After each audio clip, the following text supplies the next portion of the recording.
Lamentablemente los temas vinculados a la defensa del medio ambiente, a todo esto que significa el cambio climático, que sentimos cada vez más en todo el planeta, grandes desastres a nivel planetario, a nivel mundial. Pero de todas maneras, nuestro mensaje, por lo menos desde el movimiento ambientalista, es un mensaje de esperanza, es un mensaje de reconciliación con la naturaleza, es un mensaje sobre todo de concientización y el despertar de los ciudadanos de ese sentido de responsabilidad, que debe ser un sentido positivo, fundamentalmente porque se trata del futuro de nuestros hijos. Claro que sí, Jaime, hay que estar con un mensaje activo además, no tan tibio, sino hay que hacer escuchar esa voz de esperanza, como tú muy bien lo dices, y en otros casos de denuncias. Bueno, ayer celebramos el Día del Árbol. Noticias bonitas salieron, como que tenemos 4 o 5 árboles que son ya prácticamente patrimonio de muchísimos años, y cosas. Yo conocí uno hermoso en Aiquile, camino a Sucre, un árbol pero de 200 años creo. Hermoso el árbol que está ahí. Entonces hay que cuidar nuestros árboles, tratar de que no se enfermen, de que no se los talen, no se los saque. Pero ese es el comienzo, Jaime, porque hay mucho más para hacer. Sí, y quizá más que el comienzo es la simbología que se utiliza mucho desde los niveles del Estado, desde la política, obviamente desde quienes asumen la responsabilidad de encarar todos los desafíos que implica la preservación del medio ambiente, pero que en días simbólicos como el Día de la Bicicleta y el peatón, que sirven de alguna manera para concientizar, que generan algún tipo de mensaje en días tan importantes como este o como muchos otros que a lo largo del año hay respecto a otros elementos de nuestra naturaleza, ayudan, pero lamentablemente parece ser que también el mensaje es haz lo que yo digo, no lo que yo hago. ¿No? Hay que ser consecuentes con lo que decimos y con lo que hacemos. Totalmente consecuentes, porque la naturaleza no es tonta, ¿no? Y tampoco lo somos los ciudadanos. Sí, por ejemplo, se ha declarado árbol patrimonial en el municipio de Sacaba, pero paradójicamente el municipio de Sacaba es el que más avanza sobre la cota 2750 hacia el Parque Tunari y el que más está avanzando sobre la área protegida de la Serranía de San Pedro, por un lado. Después, en el municipio del Cercado también se han hecho importantes actos con la participación de varias instituciones, de grupos voluntarios, de distintos sectores del municipio. Pero precisamente el Cerro San Pedro está siendo loteado sí.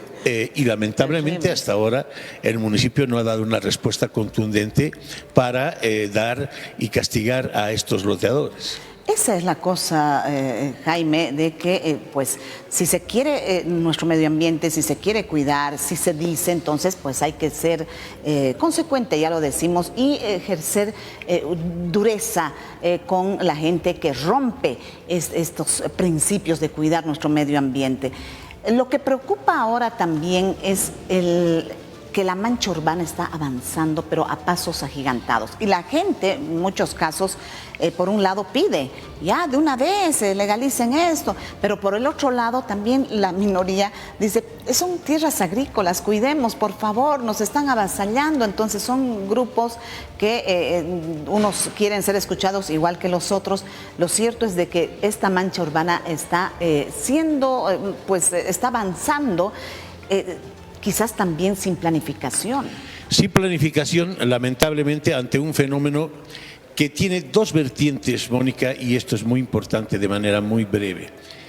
La migración, el fenómeno migratorio que se sucede de las provincias de Cochabamba hacia la ciudad y de los demás departamentos, particularmente aquellos dedicados a la minería, que estuvo tan venida menos hace algunos años atrás. ese fenómeno migratorio está haciendo que se empiece a avanzar sobre las tierras agrícolas del Valle Cochabambino en la ampliación de la mancha urbana, precisamente por la densa población, el denso avance demográfico que está sufriendo. Ese es un elemento que tiene que ver precisamente con la falta de políticas económicas coherentes que estén vinculadas al fortalecimiento del desarrollo agropecuario. ¿Por qué migra la gente del campo a la ciudad? Simple y llanamente porque en el campo no tiene servicios, no tiene buena educación, no tiene buena salud, pero fundamentalmente no tiene trabajo, y el modelo económico que en este momento está primando es un modelo que no fomenta la producción agrícola nacional. Por el contrario, amplía y abre las puertas no solamente de la importación legal, sino fundamentalmente de la importación de contrabando, que mata nuestra, no solamente industria, mata principalmente nuestra agropecuaria nacional. Y en segundo lugar, en términos económicos, sucede que los ahorros que en algún momento hemos podido acumular los bolivianos, producto de los altos precios de los hidrocarburos, no han ido a dar a los bancos, no han ido a dar a inversión que genera fuentes de trabajo, no han ido a la productividad ni a la industria, para la cual no hay apoyo. Han ido a dar fundamentalmente a la especulación inmobiliaria, y todo el mundo ha preferido comprar un terrenito para que éste engorde, es decir, vaya subiendo de precio con la ampliación de la mancha urbana por la migración, y ganar una plusvalía en vez de llevar ese dinero al banco o a alguna inversión. Pero así a corto plazo, para frenar todo esto, coordinación entre autoridades, gobernación, alcaldías, pero además, ¿qué más se tendría que hacer según tu punto de vista? Claro, primero cambiar este tipo de modelo económico antiproductivo, antiagrícola, antipecuario que existe. Está muriendo la lechería en Cochabamba. ¿Por qué? Porque también esa migración empieza a sobreponerse, empieza a instalarse en las áreas de producción lechera, por ejemplo en Cochabamba, y se empiezan a dar estos cambios de uso de suelo totalmente improvisados desde los municipios y con muchos sesgos de corrupción. Lamentablemente esos cambios de uso de suelo están afectando a prácticamente todos los municipios. Entonces, lo que fundamentalmente debería existir es lo que yo vengo reclamando, pero así permanentemente, ya parezco disco rayado: la interacción, la interconexión, la coordinación entre gobernación, municipios y gobierno central. Esa es una manera de instalar políticas coherentes de planificación urbana que permitan prever presupuestos y sobre todo planes de uso de suelo que liberen algunas zonas del crecimiento de la mancha urbana y identifique otros lugares donde la mancha urbana puede crecer y no afecte de tal manera tanto a aquellas áreas que son precisamente productivas. Y tenemos otros aspectos también, el tema de los avasallamientos, los loteadores, el contrabando también, que aquí directo o indirectamente afecta a los productores, a esos productores que se desconciertan porque llevan su producto y resulta que otros productos están entrando casi libremente o con muy poco control.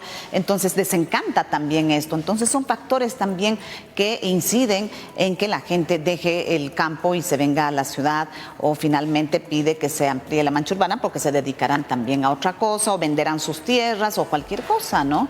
Claro, evidentemente acompañan, ¿no? Es decir, claro, todos vemos que la periferia del área urbana, del eje conurbano de Cochabamba, es una periferia que pertenecía sobre todo a tierras comunitarias de origen, de comunidades que eran propietarias de grandes extensiones de tierra y que tenían, para decirlo de alguna manera, muy flojos sus papeles en términos del saneamiento, del mal trabajo que hizo el INRA, y tienen derechos propietarios muy ancestrales, vienen la mayoría incluso del 1952.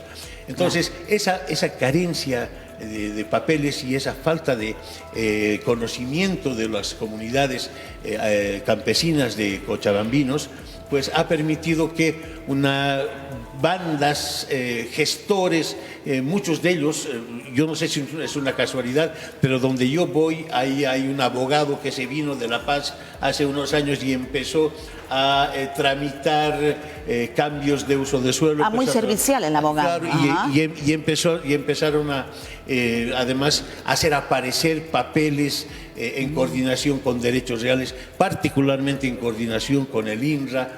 Es decir, toda esa área floja de derechos propietarios consolidados está siendo pues loteada precisamente por estos oportunistas que vienen de distintos departamentos de fuera de Cochabamba y se aprovechan de esa situación. Y no hay quien ponga un freno verdadero. Ahora, hace algunos días hubo una marcha, si tienes conocimiento de estos, del Sindicato Agrario de Caico, sí. Caico, en la zona sur, que marcharon, estaban muy afligidos por el tema de los avasallamientos, loteamientos, y cuando, y hubo conflictos porque fueron dos policías a ver qué estaba ocurriendo, los secuestraron y encontraron dinamita, encontraron hasta trincheras de guerra, eso es lo que dijeron. Entonces, hay situaciones que ya pasan el límite y se puede llegar a mayores.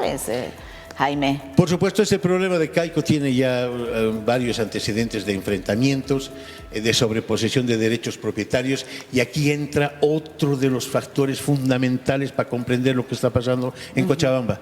La justicia. ¿Dónde podemos los ciudadanos recurrir cuando la gobernación no cumple su responsabilidad, cuando el municipio no lo hace, cuando otras instancias, cuando se juntan estas bandas de intereses económicos, de especuladores inmobiliarios? A la justicia. Pero la justicia realmente brilla no solo por su ausencia, sino incluso por su parcialización a los intereses más espurios. Eso es lo que pasa, el que hasta el momento no se haya podido definir con claridad el derecho propietario en esa zona, no solamente en esa zona, sino lo que pasa... Claro, para muestra basta un botón, para muestra basta un botón. En el Abra han pasado cosas impresionantes, masacres enteras, asesinatos, hasta hace unos años. Por el tema de las tierras. Por el tema de las tierras, que incluso no se llegan a conocer, pero que yo he llegado a conocer por la labor que hacemos de apoyo como ambientalistas a estas personas en la Angostura humildes. También, que no se define, ¿no? En el municipio de Arbieto, donde hemos salvado nosotros 60 hectáreas que iban a ser loteadas casi a orillas de la laguna de la Angostura, y con papeles falsos, con procesos de saneamiento del INRA absolutamente truchos.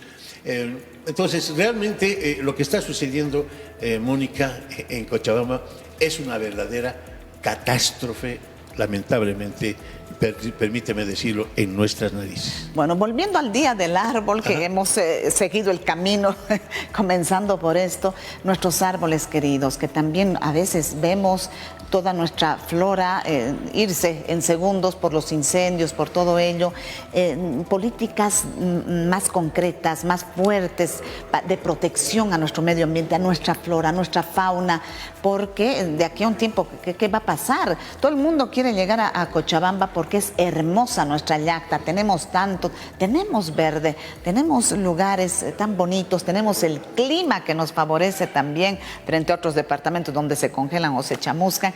Nosotros estamos muy bien, pero nos falta esto de tener mayor conciencia para cuidar nuestro medio ambiente, empezando también, yo digo, de cada uno que aporte, que no espere que la autoridad se lo haga, cada uno en su casita, a regar arbolito, a cuidar las plantitas, los comerciantes también, que a veces hay algunos que no les gusta tener ahí al lado de donde están vendiendo un arbolito que le pueda dar sombra. Comenzar también quizás mayor información, socialización en los medios de comunicación. Para eso estamos los medios de comunicación, para transmitir educación a la gente, Jaime. Claro, y vienen de rato en rato olas, modas, se posesiona del tema, por ejemplo, de las reforestaciones. Que se lo ha hecho ayer, sí. Claro, pero que al final yo no podría identificar un solo lugar con un proceso de reforestación importante de los últimos 20 años que haya sido exitoso. prácticamente todos los inicios desde el Plan Nacional de Reforestación, que ha invertido mucho dinero en Cochabamba, que no sabemos ni siquiera dónde se ha ido porque no hay casi ningún resultado, lo propio a nivel departamental y municipal. Lamentablemente esas políticas de reforestación no han sido exitosas y todavía en Cochabamba, pese al esfuerzo de colectivos ambientalistas que intentan concientizar a la ciudadanía sobre este tema, no comprendemos que talar un árbol, podarlo de mala manera es quitarnos un poquito de a poquito un pedazo de pulmón y quitarles la posibilidad de respirar un aire puro, que es uno de los más insalubres de Latinoamérica. Y tesoros que debemos cuidar, ¿verdad? Entonces Cochabamba, sí, que es nuestro gran orgullo de un lugar salubre, de un lugar sano, de un lugar hermoso, de un lugar donde las temperaturas son más o menos agradables, está cada vez perdiendo esa condición y esa es nuestra misión, luchar porque eso no suceda. Qué lindo sería que tengamos zonas como la carretera hacia Sucre, esa arboleda que se ve que es hermosa, tanta sombrita que da, es hermoso. Ojalá podamos llegar también a tener otros lugares así. Que esto seguramente, ese proyecto se hizo hace muchos años. Son planes de reforestación privadas, Mónica, ni siquiera del Estado.